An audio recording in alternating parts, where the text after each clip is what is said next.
Welcome, everyone. Thanks for coming. Those of you in the room, those of you on Zoom. I'm told the camera's there, so when I spend all my time talking to that point in the ceiling, you'll know why. Welcome. This is the first of these events that we have done in person, the presidential leadership conversations. Some of you have seen previous conversations, so you know part of the reason for this is for the people who work at the office of the president, who spend a lot of time here, often in this building, working on behalf of the students, the faculty, the staff at our 10 campuses and the people of California, and don't maybe often enough get a chance to see what the benefits of that are, to visit our campuses, to meet with students and faculty and staff and see the progress that's being made. So part of the reason is to bring the leadership from the campuses here to tell you a little bit about how they see things on the ground, and to give them an opportunity to say thank you for the work that, thank you. Well, now that that's out of the way, we'll go to questions. So today we have the great good fortune of hearing from Chancellor Juan Sanchez Muñoz, who I have known for a while, before I got to California, before he got to California. We were both in Texas, and so we knew each other then, worked together.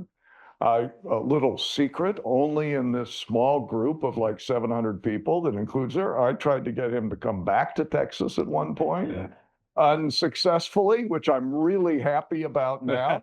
Thank you for that. So part of this will be questions and maybe some answers, but definitely questions. People online I know have submitted some questions before, and I have those.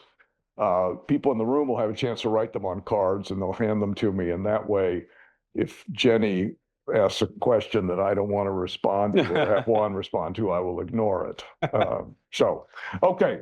Now I'm going to introduce Chancellor Muñoz. He is a California native whose parents immigrated from Mexico, whose father worked in the fields of the San Joaquin Valley. His deep roots in the UC system in the Central Valley region. He earned his BA from UC Santa Barbara, his master's in Mexican-American Studies from Cal State LA, and he was a secondary school teacher and an instructor in the California Community College system. Then he got a PhD at UCLA, where he studied curriculum and instruction in the Division of Urban Schooling. So, welcome, Chancellor. Go Bobcats. Go Bobcats. Thank you. Okay. All right.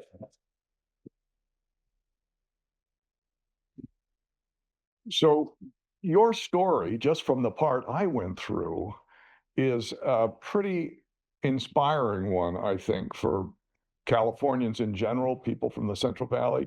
Talk a little bit about your journey from growing up, your family, your community, and your trajectory through higher education and the beginnings of your career. Thank you. I'll do my best. Thank you for the question. How much time do I have? No. You have the green card. Snacks. Back there, the other red card.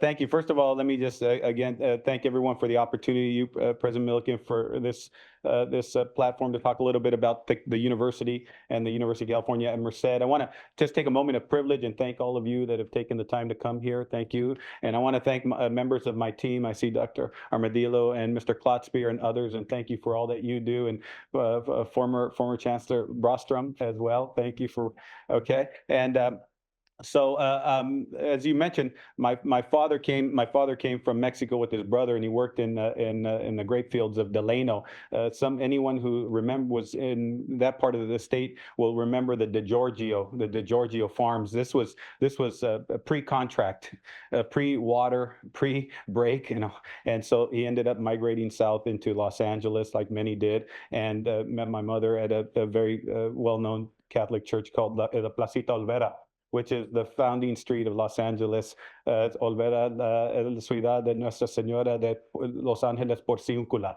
or you guys say Los Angeles. And so I grew up in the part of LA called Boyle Heights, East Los Angeles, and my family is all there, and my mother still lives in the house that we grew up in. It's a 100-year-old home. My brother told me the other day. I said, why would you check on something like that? It still has like 100-year-old fixtures, and so I went to school in that part of Los Angeles, and I had a teacher named David Boyer who went to UC Santa Barbara, and he talked about the beach, and he talked about, and he was there during the '60s, and he talked about other things that were quite exciting, and most people are unaware, but I only applied to one school, and it was UC Santa Barbara. I went up with three of us. There were three of us, and there was only one of us that graduated. And it's interesting. I have a son who's not at UC Merced. He's at UC Santa Barbara, where his mother and I met. That's where my wife and I met as undergraduates, and he calls pretty regularly to tell me about things. And I think I said to his mom the other day, and I don't believe I called my father. I think I called him one time in 4.5 years, not 4 years, 4.5. And it was about money, and he handed me over to my mom. So for me, that's how I began in the UC, and then served in the Marine Corps, and then went overseas, and then came back, did a master's, and then my wife, actually, who's a full professor in cognitive science, and I'm very, very proud of her. She's a remarkable scholar, incredible grant accumulation. She applied and was admitted to UCLA, working with Sandra Graham in the College of Education, and I met some other faculty there who were involved in education and thinking about it critically, and that's how I ended up at UCLA pursuing a doctoral degree. I worked with people like Danny Solorzano. I worked with people with Chris Gutierrez, who's at Berkeley, and then began my academic career. Ended up at Cal State Fullerton as an assistant professor. Very, very happy there. And then an opportunity for her. She was at Crest with Eva Baker. Remember Eva Baker, Joan Moore, Lynn Winters, they were all magnificent. That's one thing about my experience as a graduate student, both mine and hers, because we were at the same time in the same college. The support that we had was extraordinary. And the kindness and the scaffolding, not to use too sociocultural theoretical framework, was remarkable. And all of our cohort are all right now very active, dynamic. Zeus is at UCLA, at Berkeley, and everybody was very successful. We ended up at Texas Tech, where a former dean had recruited us to there, and then I moved into administration. I worked under many wonderful presidents, and John Whitmore and Guy Bailey, our shared friend, who was an incredible mentor. He nominated me for my first presidency, and Guy, who's still a president, people like Taylor Amy, our mutual friend. And so having mentors like that shepherded me into the opportunity into upper administration. It's nothing I aspired to. It's nothing I necessarily thought about developing into, but there were opportunities to, I think, try to make things better. And I grew up in a family and a culture and a climate and an environment that wanted to do things better for others. And in doing so, it ended up being better for me. And so I think that sense of obligation, I talk about it as in terms of obligación, a sense of obligation. And when the opportunity to come back, I was in Houston, and of course, right at the beginning of COVID, it was quite awful. But before that, I had really great seats to a lot of cool sporting things, and my commute was really nice. And there were, a Nobu restaurant. I mean, nice places to eat, good men's clothing, and so it was. But the opportunity to return some of what the University of California had done for my family, my wife and I, our children, and the state was just something that at the time, it was a very, very, remember, and then I'll just end here. It was in the midst of the worst parts of COVID, pre-vaccine. It was terrifying. And you just saw the scrolling number on the CNN, and to leave something stable, known, familiar to I don't know what will happen was the absolute most challenging decision of my professional careers and maybe one in my personal life. But I just kept coming back to I would have none of this had it not been for Fiat Lux and the University of California. And no matter what it cost, I felt that I had an obligation to attempt to repay the debt. That's a great story. And you've answered all my questions. No, I do want to talk a little bit about you coming from the University of Houston to Merced in the summer of 2020. I mean, you left a leadership position in Houston, but in a city that has more hospitals, more healthcare than any place in the country. So if you're going to be in the middle of COVID, that's not a bad place to be. But you left that behind and came to a new-ish university in California. I don't want to know what you were thinking, but what was that transition like? And what did you think of the challenge that you faced coming into the university? Well, I certainly felt that being about 2 miles from the Texas Medical Center, which is one of the largest aggregation of medical professionals on the planet, did afford me some degree of, safety and security in Houston. But yeah, I think everybody was going through the same thing in different sorts of ways. And I had heard about the campus in the Central Valley. I had heard about UC Merced. I had heard about the 2020 project. I had heard about I remember reading about the people that try to make the campus happen, people like Lieutenant Governor Bustamante, but also others like Dennis Cardoza and others. And I had heard about a community effort to bring this campus here. And I just thought, what a magnificent history for this young campus, and to be part of its future in some small way, I found very, very attractive.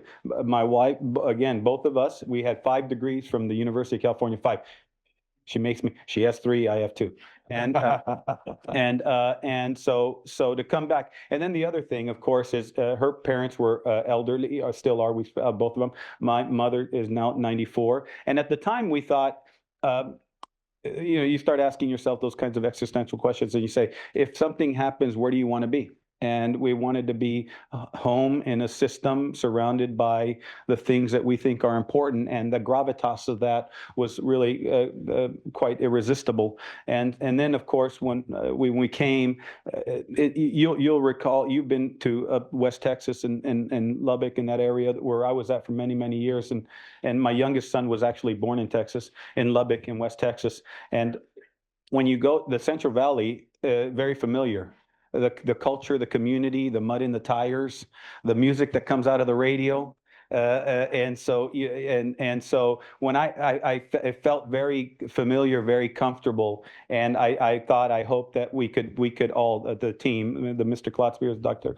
Armadillas, all of us could make a difference there and help shepherd it through this very, very dark time. That was one thing that I became very acutely aware of immediately. And that was the lack of preparedness of this particular campus for this particular crisis. And there's one hospital in the region, very limited medical sort of apparatus, very limited testing apparatus, which is one of the reasons that we're undertaking what we're trying to, and that is the fulfillment of a medical school at UC Merced in Merced that serves the Valley with UCSF in San Francisco, et cetera. We're going to get to that. Okay. We're going to get to that. I'm guessing you don't wear cowboy boots as much as you did when you were at Texas Tech. Not as much, but I sure don't. Not as much, but I got my giddy up every once in a while, and particularly when I drive my Harley. Well, there's another question we'll get to.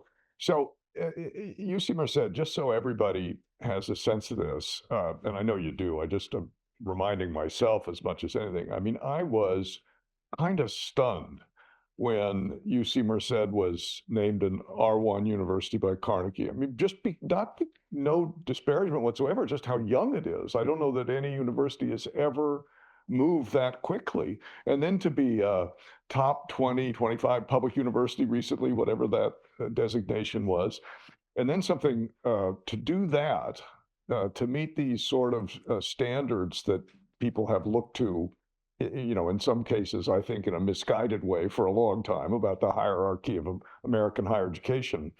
But one of the accolades, the achievements that means the most to me is to be designated in the new Carnegie opportunity status. Only 21 universities in the nation and 3 in California are both R1s and Carnegie Opportunity Universities, which means that you're doing among the best jobs anywhere of being an engine of social and economic mobility.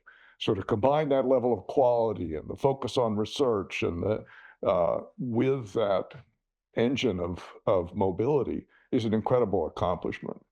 Well, I learned in Texas not to disagree with the president of the system. So yes, I think you're exactly right. Here's a slight improvement on the very accurate point you make, President Milliken. So that's 21 that are both R1 and opportunity. And so for those of you that are unfamiliar, Carnegie created a new classification called opportunity colleges and universities. They actually look at sort of income of family, circumstances, and outcome, output, and earnings. And so they identified a cohort of schools that are that, but there's a smaller number that are R1 and opportunity, 21. There's a smaller number that are R1, opportunity, and Carnegie engaged. It's 13, not 21. And there are only 2 in California, not 3. And UC Merced is one of them.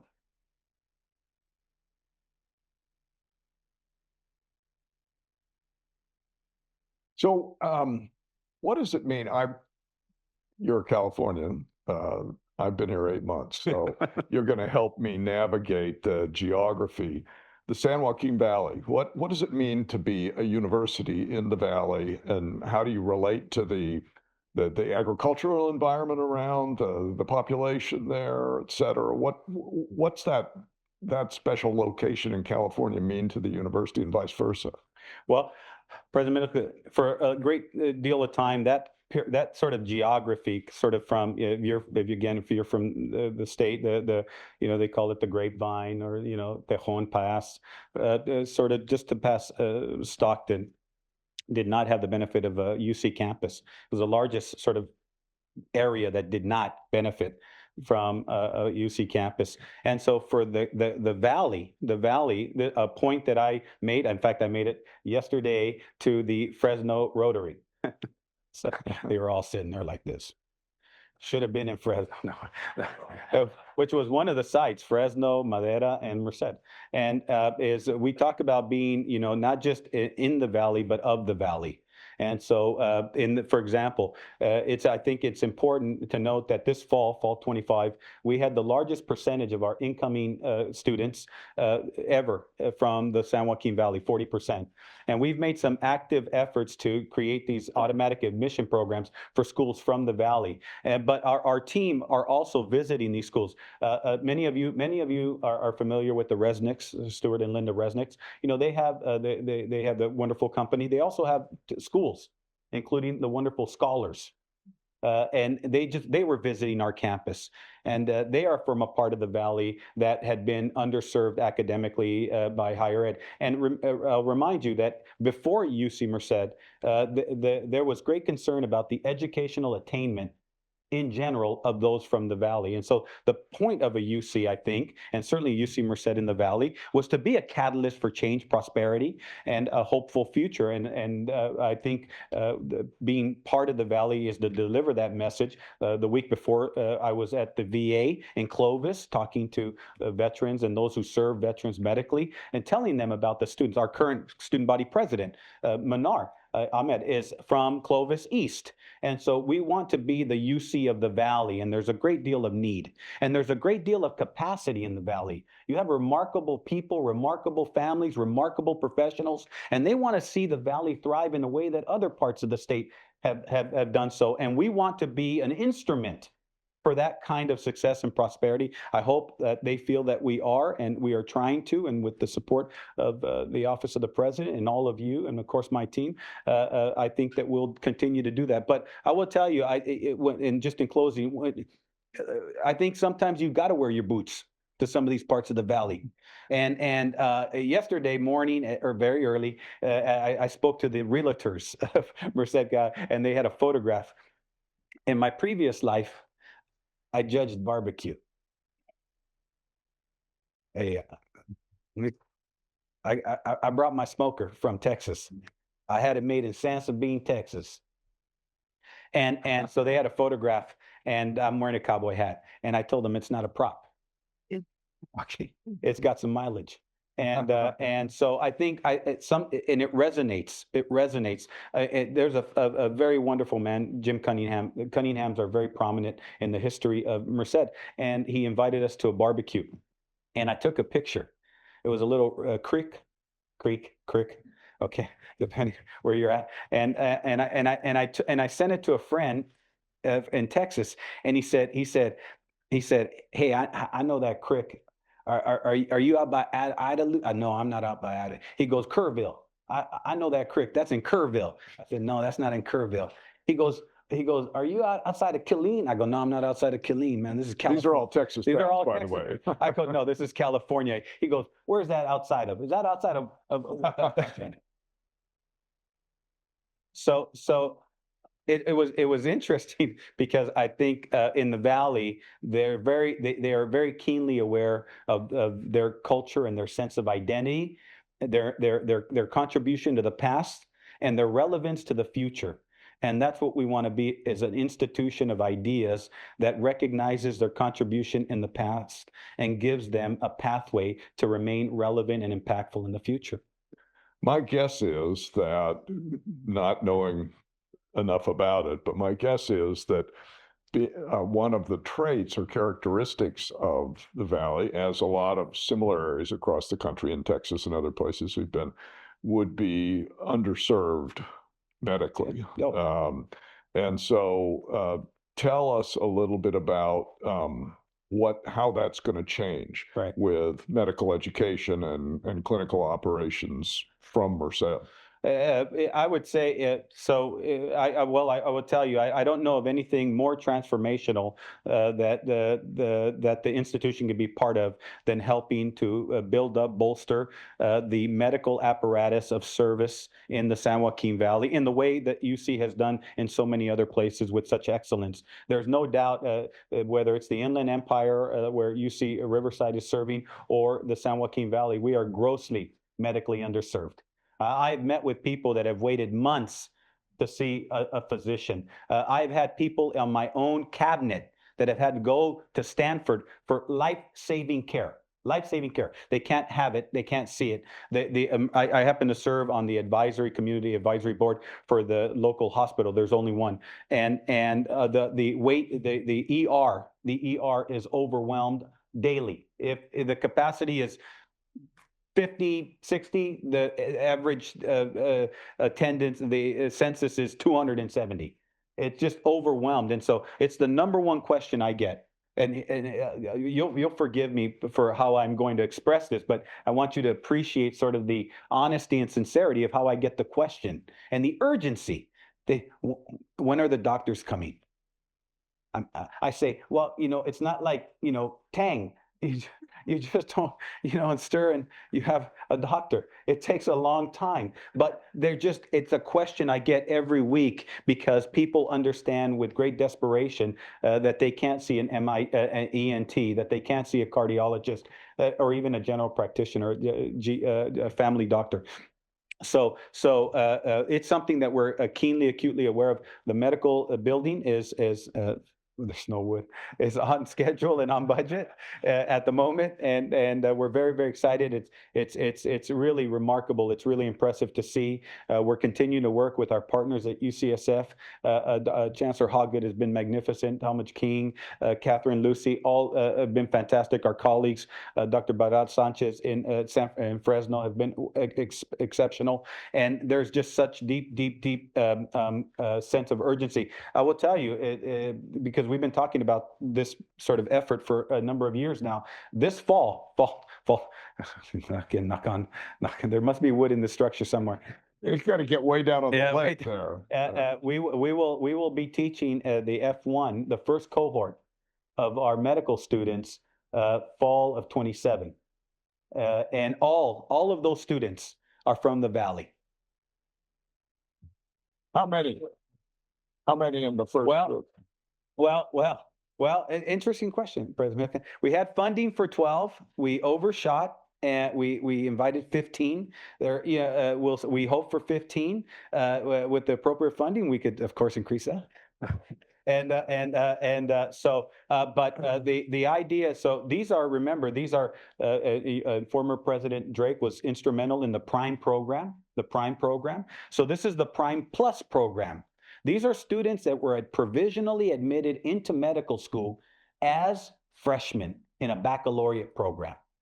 And so they're interacting with medical professionals. They're taking certain courses. We're assimilating them and acclimating them to the culture of medical professionalism, etc. And so, and Margot Venner is our director of. Now we have a Department of Medical Education. She was formerly at UCSF, and so it's really impressive. And they're from towns like Fowler, Fresno, Dinuba, Merced, Madera, etc. And where do they want to care for people?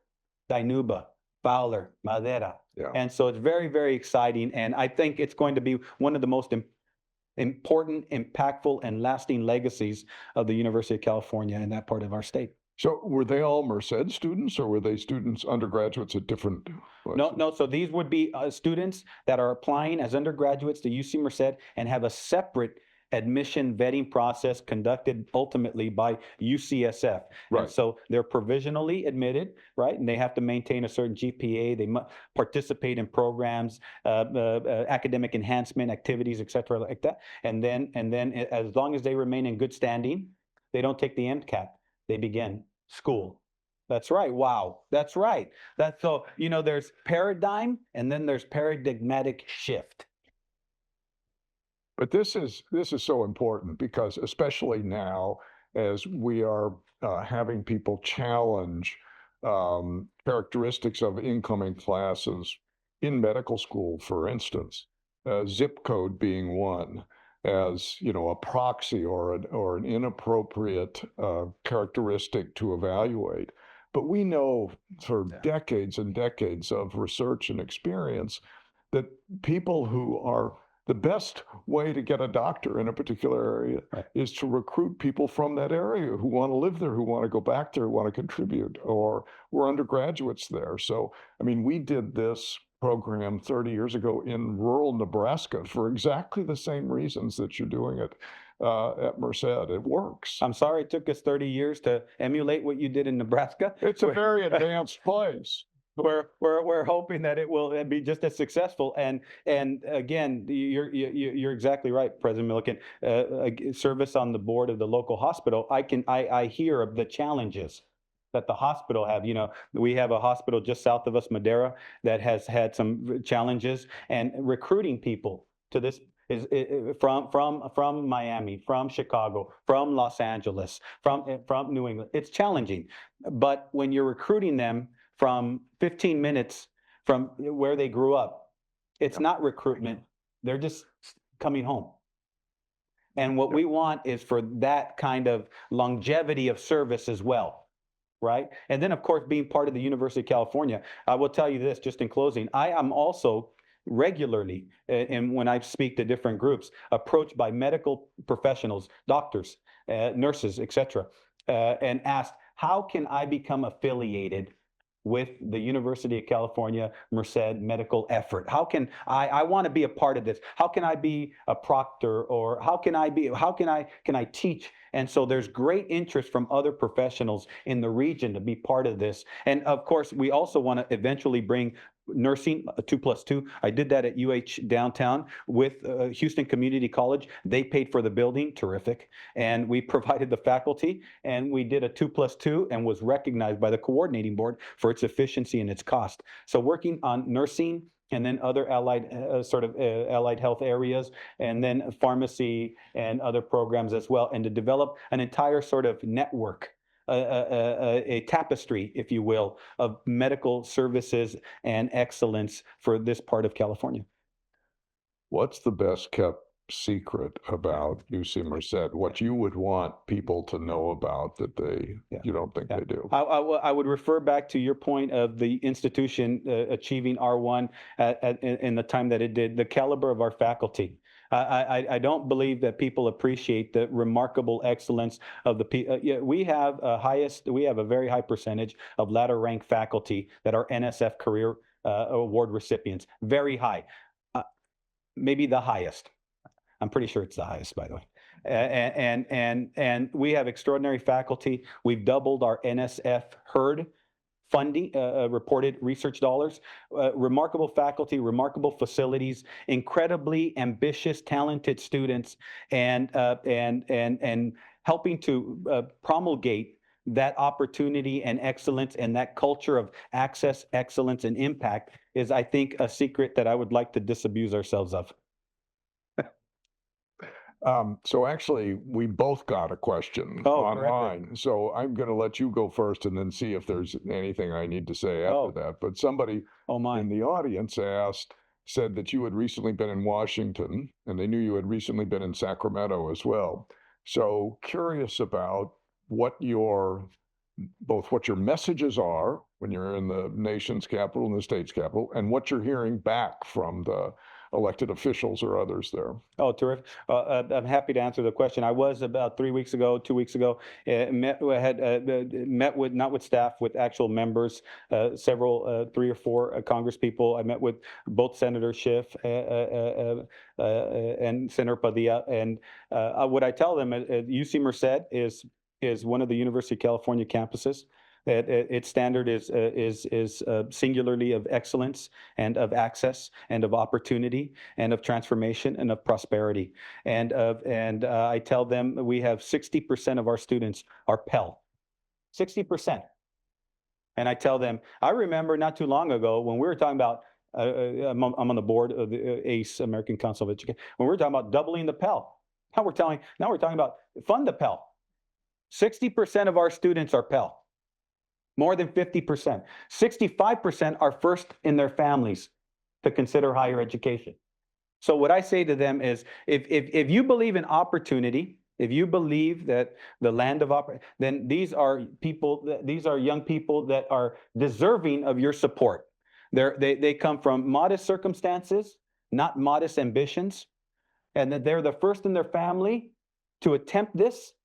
And it's incumbent upon us. We have an obligation to afford them every opportunity. I remind them of that. I remind them of the greatness of the University of California. I remind them of the recent Nobel laureates that were associated with the university. I remind them that we are an engine of change, of good, of prosperity, of discovery, and of a brighter future. And then at least both senators asked me explicitly about medical education. They said, "When's the medical school open at UC Merced?" When are the doctors coming? When are the doctors? I said soon, and with your support, senators, plural, sooner. And so that's what I try to talk to them about the campus, about the system, and about all of you and all of the work that you're doing to ensure that the chancellors have the opportunity to create the kind of environments where young people and their families succeed. So that's great.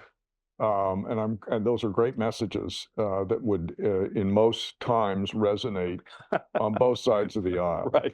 But you had sympathetic audience with our 2 senators and with others. What do you tell people that aren't as sympathetic? What do you tell people to try to convince them when they're skeptical about the value of a university education, in particular UC Merced? I'm happy to speak with that audience any opportunity that I have, because in my experience in West Texas, and I met some very ideologically committed individuals. I said, do you believe in fairness? Yes. You believe in everybody should have a chance? Yes. All we're trying to do is give these young people that come from circumstances that they're not responsible for a chance to improve themselves and their families, and by extension, West Texas, Texas, and this country. That's how I said it there.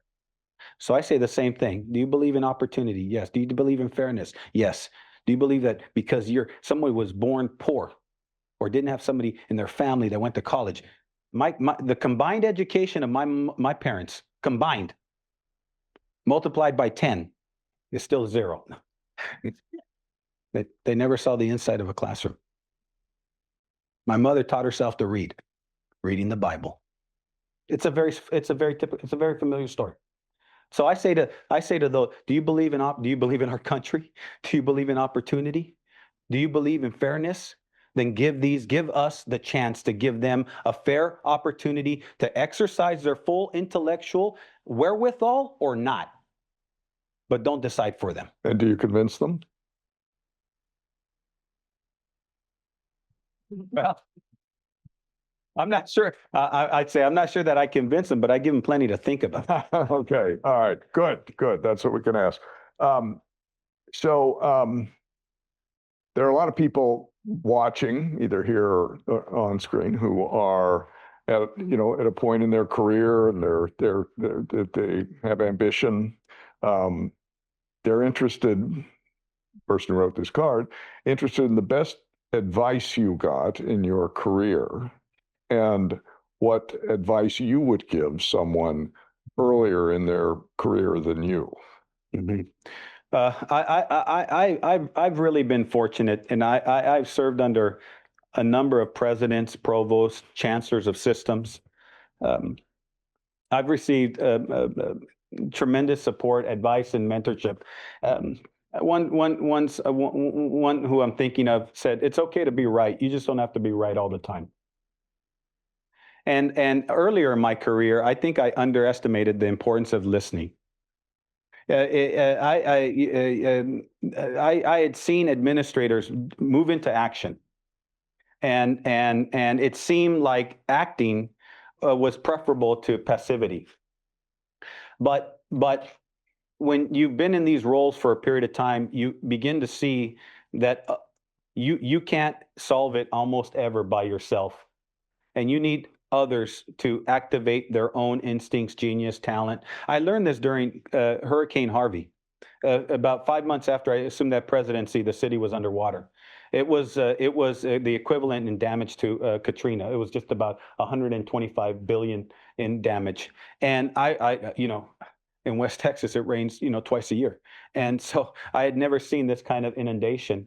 And it was stunning to me how people mobilized as long as I stood out of the way and began to address what needed to be responded to. I think the importance of listening and communication.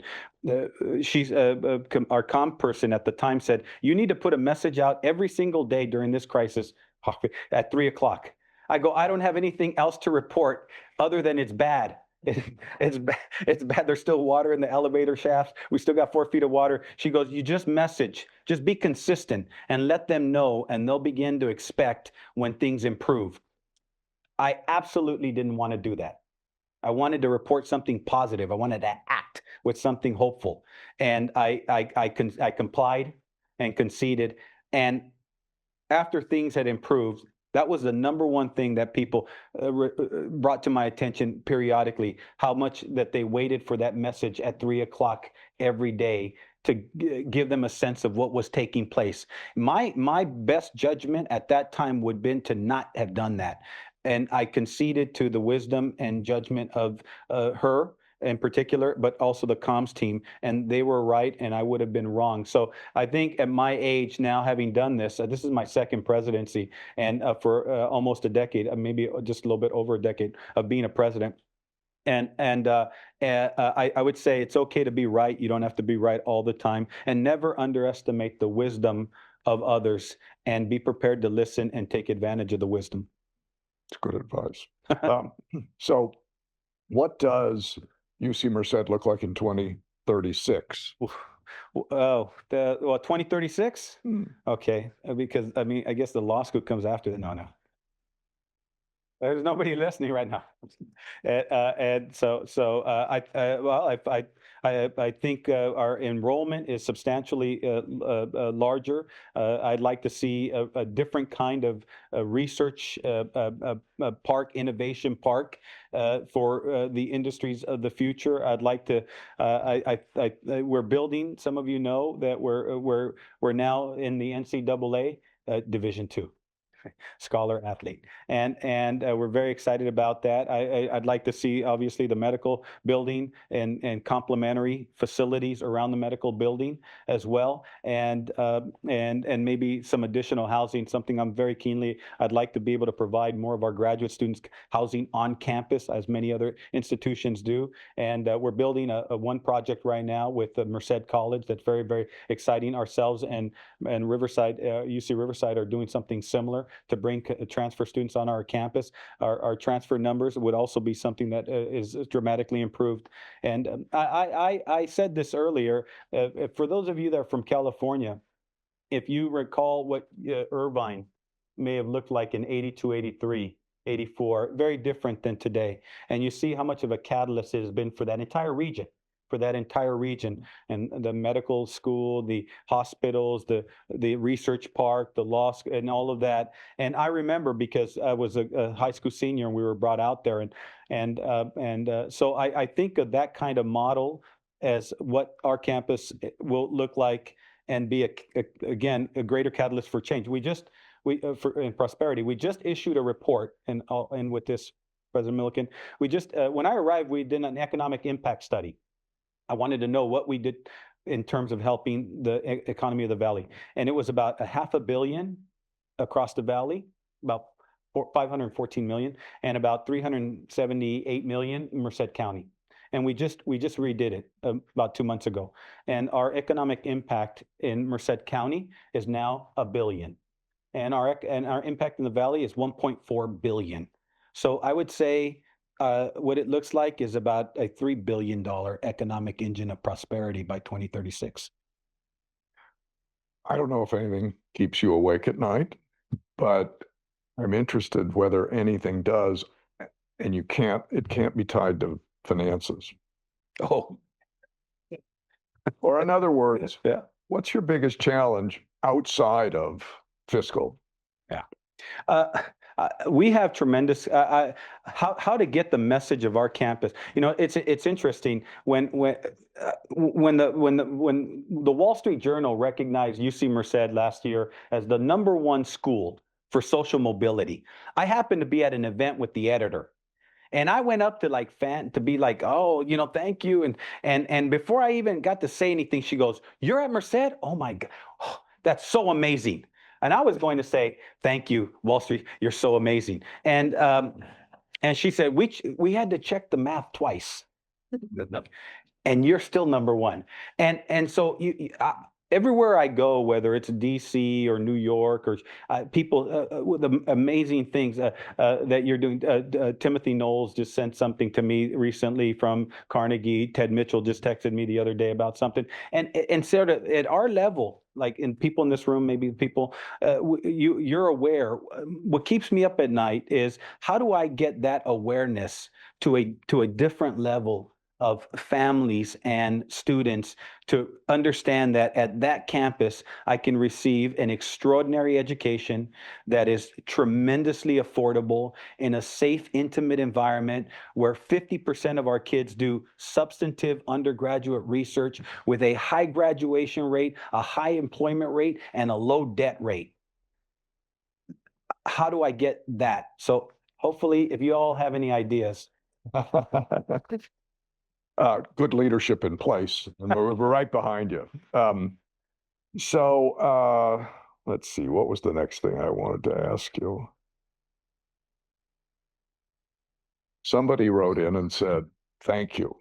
They said, thank you for making a commitment of financial support to the Merced Staff Assembly. Oh.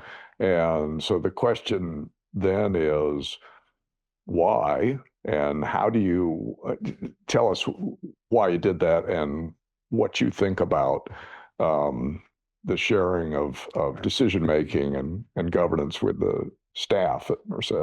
Oh, I appreciate that. That's very kind of them to acknowledge it, and I'm flattered and humbled by the comment. So I happen to actually very deeply believe in shared governance. And there's a role that the faculty, a critical role that they play, and that the staff play, and that administration plays, and that the students play in weighing in on important decisions that impact the institution. And so very early on when I arrived, I learned that there was no standing budget for the assembly, and I didn't agree with that. So out of the chancellor's discretionary, I awarded them some money. And then we received the first gift from the Mackenzie Scott Foundation, which was extraordinarily generous. And I wanted to put money where I thought it would make the greatest impact. So I gave $1 million to the staff, to the faculty senate, right? And I know what people assume that I would do, that give less to others. But I gave $1 million to the assembly, staff assembly, and then $1 million for the student organizations. So it's interesting because the staff assembly or the faculty, they've been very good stewards of their money. They have some carry forward that they wanted to use. So I just approved that like 2 days ago, and so. Which is terrific, and so the assembly has used it for professional development, for trips, for educational expenses of their colleagues, which I think are benefit UC Merced. So when this other gift, this more recent gift, I didn't do the same sort of distribution to the student and the faculty. I did it in research grants that faculty are eligible for, but not that sort of $1 million award. But I did award. I shouldn't award. I did allocate an additional $500,000 to the staff assembly for professional development and support of their success and well-being on our campus. And Kuksa was just on our campus, and Cain was just there and spoke to our members about finances. And thank you. Your comments. Your presentation was well received. The information, not so much, because right. But what they heard was the truth. This is what it is, and that's what I wanted, and that's what we need them to hear. And so we can't be successful without the staff, and they're remarkable, they're wonderful. And I don't make a distinction, by the way. Like, we have events, and they use these dollars for events. We have this big event at the lake, and we have these other things. We have shirts. I made T-shirts that say 20th year, one team. Everybody gets a shirt. I don't differentiate between representative, okay? They help the university, and I want all of them to feel like they're necessary and critical. But if just a quick indulgence, may I? When I was like a sophomore at UC Santa Barbara, I got this bill, and for money. So I owe tuition, and I go to the financial aid office, and I tell the woman there, I'm gonna drop out, I'm gonna leave, I don't have this money. And she goes, "What do you mean?" I go, "I don't." And she goes, "What about your family?" I told you about the call to my father earlier. Yeah, nobody was going to give me money. And she goes, "Let me ask you something." I go, "Okay." So I was trying to like stop. She goes, "Are you going to borrow money one day to buy a car?" I go, I don't have money to pay this $300, and you're talking about a car?" She goes, "But one day." I go, "Well, I mean, I'd like a car. Everybody else has a car. Why couldn't I have a car? I'd like a car." "Yeah, I suppose." And she goes, "Are you going to borrow money to buy a house?" I go, "Man, I don't have the money for this bill. You're talking to me about cars and houses, but will you one day?" I go, "Well, I'd like a house. I grew up with 8 people in one bathroom. 8 people in one bathroom."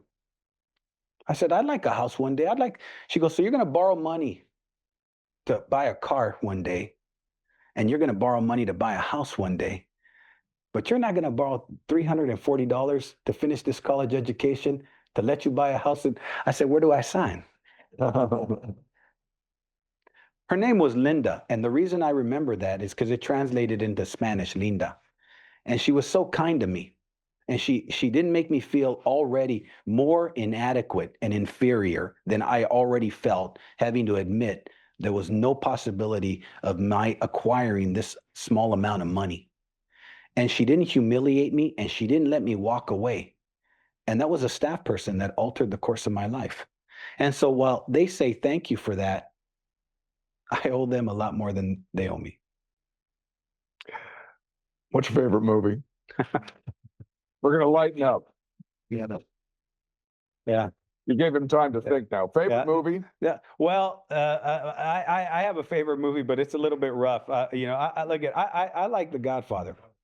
All right. But I like The Godfather because of the story, the immigrant story. I know other people like it. I like that. I grew up reading comics, so I like Marvel. Okay, I'm a DC guy too.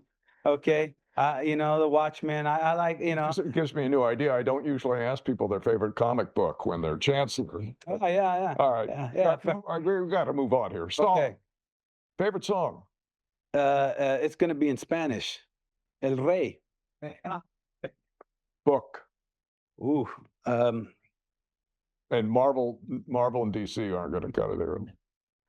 I used to read Tolkien a lot, when I was younger, and the whole journey and J.R. Tolkien. I'd say probably that one. All right, there's one final question, which was submitted by somebody in this room, and it's really a level of seriousness that we don't usually get here. If you had to pick a mascot for the office of the president, what would it be?